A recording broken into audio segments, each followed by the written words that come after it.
ஆன்மீக எழுத்தாளரும் ஆன்மீக சொற்பொழிவாளருமான பி. சுவாமிநாதன் எழுதியுள்ள ஆன்மீக நூல்கள் அனைத்துமே தாமரை பிரதர்ஸ் மீடியாவில் கிடைக்கும். மகாபிரிவா தொகுதிகள் தமிழிலும், மகாபிரிவா தொகுதிகள் ஆங்கிலத்திலும் இவர் எழுதியுள்ள நூல்கள் பல்லாயிரக்கணக்கான வாசகர்களிடையே பெரும் வரவேற்பை பெற்றது. இவற்றை தவிர திருப்படி சரணம் உட்பட ஏராளமான ஆன்மீக நூல்கள் தாமரை பிரதர்ஸ் மீடியாவில் கிடைக்கும். ஸ்ரீ குருபியோ நமக. ஓம் காஞ்சிவாசாய வித்மகே சாந்தரூபாய திமகி தன்னஸ் சந்திரசேகரேந்திர பிரச்சோதியாத். எல்லாருக்கும் நமஸ்காரம். மகாபெரிவா மகிமை அனுபவத்தில் ஒரு அனுபவம் பார்த்துட்டு இருக்கோம். பெரியவா மடத்தில் இருக்க, மடத்தோட வாசலில் மடத்தை பிடிக்காத, பெரியவாளை பிடிக்காத சிலர் மடத்தை பற்றி அவதூறாக ஒரு புக்கு தயார் பண்ணி அதை வெளியில் வித்துட்டுருக்க. அவளோட நோக்கம் என்ன? பக்தி மார்க்கத்தை குறைக்கணும், வரவாளை தடுக்கணும். அங்கே வித்துட்டுருக்க. யாரோ 100ல் ஒருத்தர் வாங்க அப்படின்னு தான் சொல்லியிருக்கான். பாப்பா 100ல் ஒருத்தர் தான் வாங்குற, யாரும் பெருசாக ஒன்று வாங்கலை. புக்கெல்லாம் வச்சுட்டுருக்க, சொல்லிகிட்டே இருக்கா, பிரச்சாரம் பண்ணிட்டு இருக்க. அதுவே போகாத, பிரச்சாரம் பண்ணிகிட்டே இருக்க. இந்த மாதிரி இந்த புக்கெல்லாம் எத்தனை பேருக்கு அதில் ரீச் ஆகுது இல்லையே? நமக்கே மடத்தோட பக்தர் நம்மளே யோசிப்போம் இல்லையே, என்னடா மடத்தை பற்றி இப்படி சொல்லிட்டு இருக்கா, தப்பு தவறுமா சொல்லிட்டு இருக்காளே. ஆனால் அவர்கிட்ட போய் நம்ம பேசுகிறதுக்கு நமக்கு ஒரு தயக்கம், தடுமாற்றம் எல்லாமே இருக்கும், ஒரு பயம் எல்லாமே இருக்கும். யாருமே அவர்கிட்ட போய் சொல்லலை. அந்த ஆளை பார்ப்பா, அங்கே பிரச்சாரம் பண்ணுவார், அப்படியே தாண்டி உள்ளே வந்துடுவோம், மடத்துக்கு வந்துடுவார். இது மடத்தினுடைய வாயு, மடத்தினுடைய வாசல். ஒரு பக்தர் உள்ளே வந்துட்டு பெரியவாட்ட சொல்கிறார், பெரியவா விஷயம் தெரியுமா அப்படிங்க. என்னடா அப்படிங்கிற. மடத்து வாசல் இது போல் மடத்தை பற்றி அவதூறாக தப்புன்னு தோறமாக எழுதி புக்கெல்லாம் வித்துன்னு இருக்கா.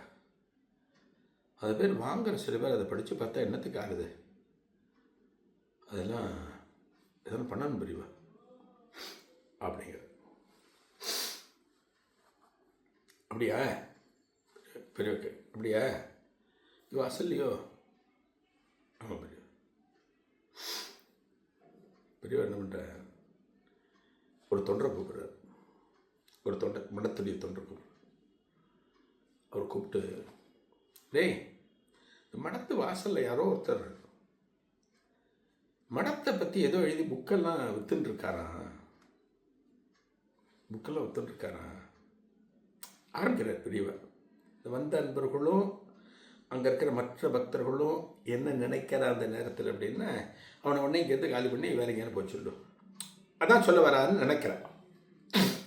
நம்மளே அப்படி தான் நினைப்போம், நம்மளே அப்படி தான் நினைப்போம்.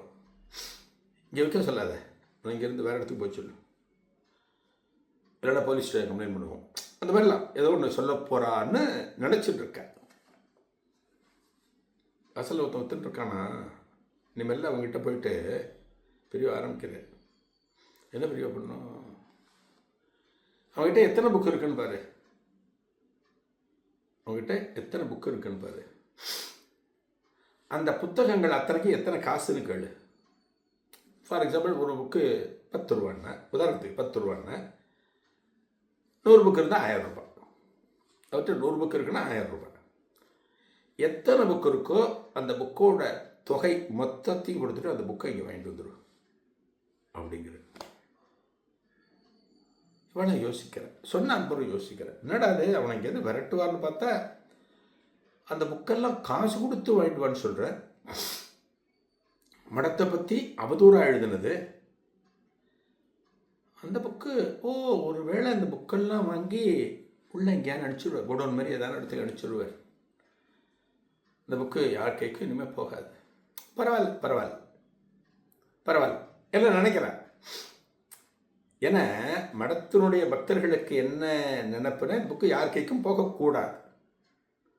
அவன் மடத்துடைய பக்தர்கள் மடத்தை பற்றி ஏதாவது தப்பாக சொன்னால் அவளுக்கு மனசு சங்கடப்படும்.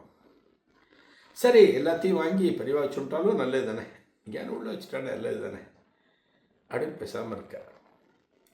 இந்த அன்பர் வாசலுக்கு போகிறார். போயிட்டு ஒரு 10-15 நிமிஷத்தில் புஸ்தகம் அப்படியே அள்ளிட்டு வர. அவனுக்கு காசு கொடுத்தாச்சு. அவனுக்கு காசு வந்துடுது, அவ்வளோதான். கொண்டு வந்து பெரியவங்க முன்னாடி வைக்கிறேன். அப்போ எல்லாம் நினைக்கிறான், அப்பா எல்லா புக்ஸும் இங்கே வந்துடுத்து, இந்த புக்கை விற்ற ஆசாமியும் கிளம்பி போயிருப்பார். காசு வந்துடுத்து இல்லையா, இங்கேருந்து கிளம்பி போயிருப்பார். இனிமேல் இந்த புக்கை எங்கேயும் விற்க முடியாது, இனிமேல் இந்த புக்கை எங்கேயும் விற்க முடியாது. அன்றைக்கெல்லாம் பார்த்தீங்கன்னா கம்போசிங் தான், இன்றைக்கெல்லாம் எல்லாம் வாட்ஸ்அப்ல எல்லாம் இருக்குது. இன்றைக்கி இனிமேல் இந்த புக்கை எங்கேயும் விற்க முடியாது. இந்த ஆசாமி போயிட்டார், பா உடனே எல்லாம் நிம்மதி பெருமிச்சு விட்டார். அப்போ பாருங்க, மகாபிரிவா இன்னொரு பக்தர் கூப்பிட்றாரு, இன்னொரு தொண்டர் கூப்பிட்றாரு.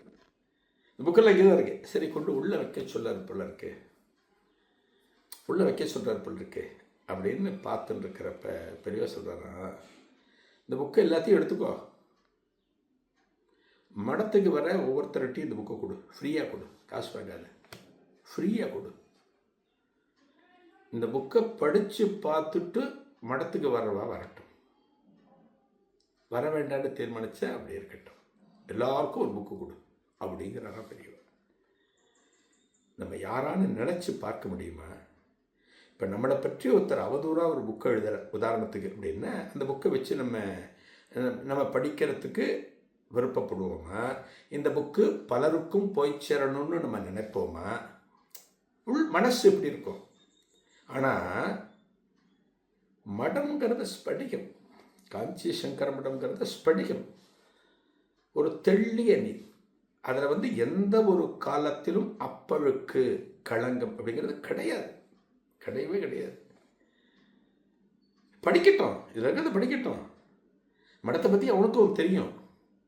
அவன் படித்து பார்த்துட்டு இதெல்லாம் ஒன்றுமே கிடையாது, இதெல்லாம் தேவையில்லாமல் பண்ணியிருக்கா அப்படின்னு மடத்து மேலே நம்பிக்கை வச்சு வந்தால் வரட்டும். ஐயோ இப்படிலாம் இருக்கா அப்படின்னு தெரிஞ்சால் வேண்டாம். எல்லாருக்கும் ஒரு ஒரு புக்கு பெரியவா கொடுக்க சொல்கிறார். எப்படி இருக்கும் அந்த பக்தர்களுக்கு? எல்லா புக்கையும் வாங்கிட்டு வந்தாச்சு, பணம் கொடுத்து வாங்கிந்தாச்சு, சரி உள்ள குடோனுக்கு அனுப்புவார், இங்கானு ஒரு பூட்டின ஒரு இடத்த வச்சு பூட்டிடுவார்னு நினைக்கிற. எல்லாருக்கும் கொடு, படிக்கட்டும்ங்கிற. இப்போ அவங்ககிட்டயே புக்கு இருந்தால் வெளியில் எல்லோரும் வாங்க மாட்டார். நான் சொன்ன பத்தில் ஏன்னா 100ல் ஒரு 4-5 பேர் வாங்கலாம்.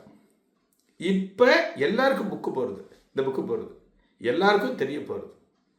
தெரியவா தான் பெரியவா சொல்லுவா இல்லையா, மடியில் கணம் இருந்தால் தான் வழியில் பயம்னு சொல்லுவா இல்லையா, அதுதான் பெரியவா. அடுத்த நிகழ்வில் புதிய அனுபவத்தை காணலாம். நன்றி, வணக்கம்.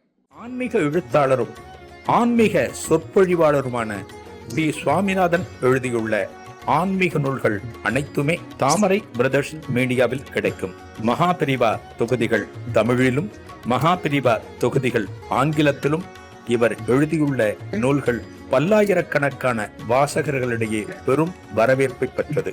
இவற்றை தவிர திருப்படி சரணம் உட்பட ஏராளமான ஆன்மீக நூல்கள் தாமரை பிரதர்ஸ் மீடியாவில் கிடைக்கும்.